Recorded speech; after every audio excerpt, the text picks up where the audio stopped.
Freddie, good afternoon. You've had a bit of time now to look back on the game at Norwich. What were the positives and what have you taken out of that game? Of course, there's a lot of reflection after the game. I've watched the game twice now. General feeling is probably the same I had after the game. We started extremely well, played very well offensively. We have a problem transition-wise, so they get shots on target and chances from just a transition of an 80-yard sprint, which we need to stop. So that's something we will focus on. Other things is that my feeling that we get into behind their midfield and behind their back line a lot has been backed up by data that we have within the club, where we've been skyrocketed up to be like one of the top teams in the league to get into the pockets and in behind them. So that feels very good that that's backed up by the data and the feeling I had after the game, and of course we're going to try to keep on doing that. That's my feeling. Wanted to win the game. I'm very disappointed not winning it, but if we play the transition game like we do, or did, we won't win any games, so that's something I can coach and we can try to change. And on Thursday night you'll be leading Arsenal from the technical area for the first time at Emirates Stadium. Have you had a chance to think about that yet? Because presumably that's going to be a really proud moment for you. It's been quite hectic. I haven't really thought about it that much, but of course it's going to be a proud moment. I thought it the other day, like when I think I had made my debut for my national team. I made my debut here and then made my debut at Norwich as a manager. It's probably three of the most proud moments I've ever had. Thank you. Can't make them Sky. Freddie, I'll just start off with the important question. Why were you not wearing a suit on Sunday? Will you be wearing one on Thursday? Extremely important. Yeah, the suit was so quickly, so the suit was at dry cleaners. I couldn't get it ready. No, I feel, what shall I say? I've seen the Premiership. I've seen coaches with a tracksuit. I've seen coaches with a suit. I've seen coaches with a sweater. So I'll decide on match day which one I will use. Have you been fitted for a club suit? or will you be wearing one of your own? We'll see if I will have one or not. We haven't fitted well yet with the club suit, but I can't really see that that's a discussion. But I will make sure you know what I will wear. Just turning to the game on Thursday night, Brighton played well against Liverpool, even though they lost. What kind of challenge are you expecting from them? Yeah, no, I watched them a little bit, tried to prep a little bit. They look good. They changed formations a lot, so we'll see which formation they come with. They try to play out, defending well, looks very well organized. But for me, it's we need to concentrate on our own game, play at home. Of course, I take into account how I think they will play, but I need to develop the game plan, how we want to play football, and that's what I try to concentrate on. The support from the fans at Norwich was great, as it always is from the away fans, but the atmosphere at the Emirates this season has not been so good. Have you been aware of that from the bench, and how do you think you can change that? I think the only way to change an atmosphere in the stadium is how you play. I thought, like you said, the fans were amazing at Norwich. I felt they got more and more energy the more we played in the first half. That they felt that we were on top of Norwich, and I think Arsenal fans get energy from that. So that helped, but they were great. Even when we went 1-0 down or 2-1 down, they were even louder and they helped us, and that's important for the players. When it comes to the Emirates, fans want us to win football games. They want us to play good football. And I think the only way to try to get good atmosphere and get them going is to try to achieve that.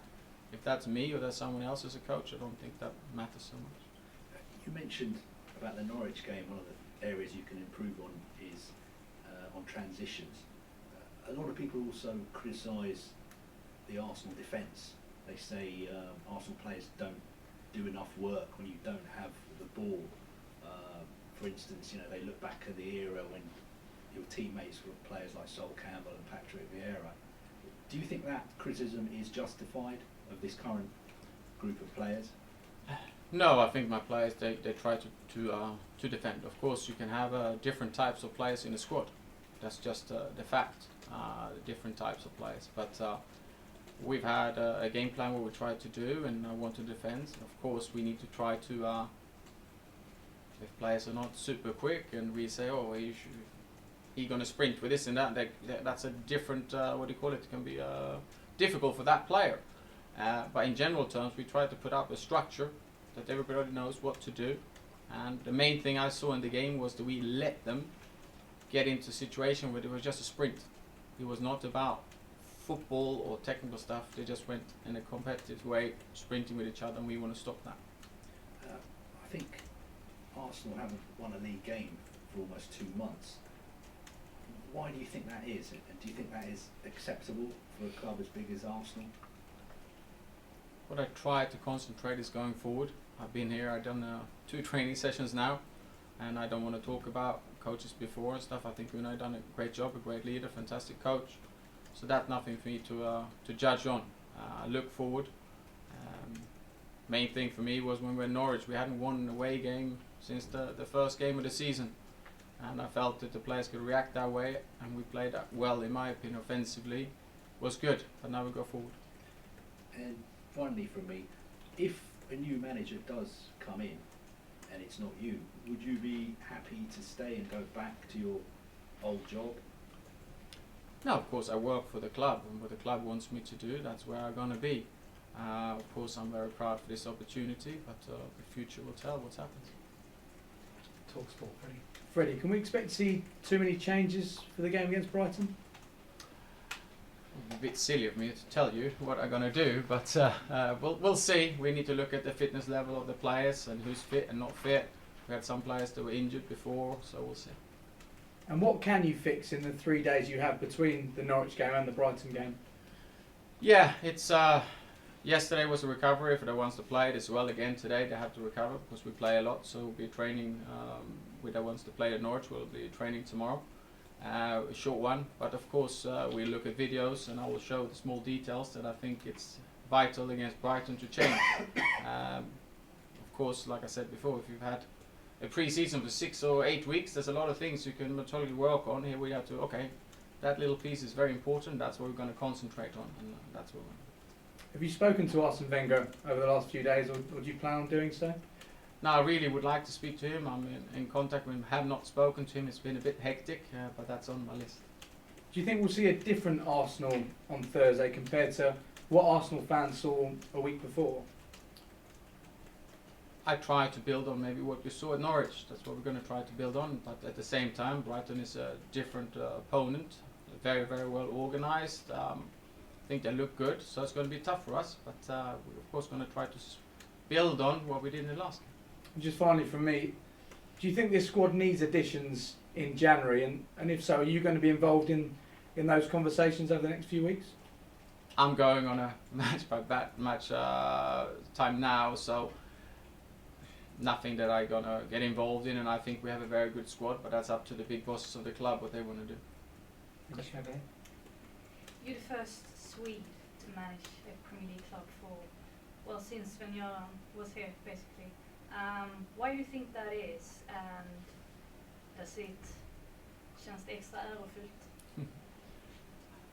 I don't know why that is. I think there's a lot of great Swedish coaches, but no, of course, like you said, it's an honor and it feels special. But I lived here for a long time now, and I just been trying to work as hard as I can to get a chance, and they gave me a chance. But at the same time, I don't think it matters where you're from. It's just try to do a job. Sven-Göran said you haven't spoken to each other for several years. Do you think he could give you some useful advice, or has he been gone a bit too long from the Premier League, do you think? No, Sven is very intelligent.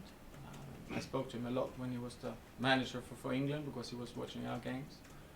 I have already, in the past, I know there's some stories and stuff that how he treated players and how he made them to feel good and stuff like that I know, and I've stolen a little bit of those ideas. So it's he's a great coach, but it was a long time ago, but I hope I'll speak to him soon.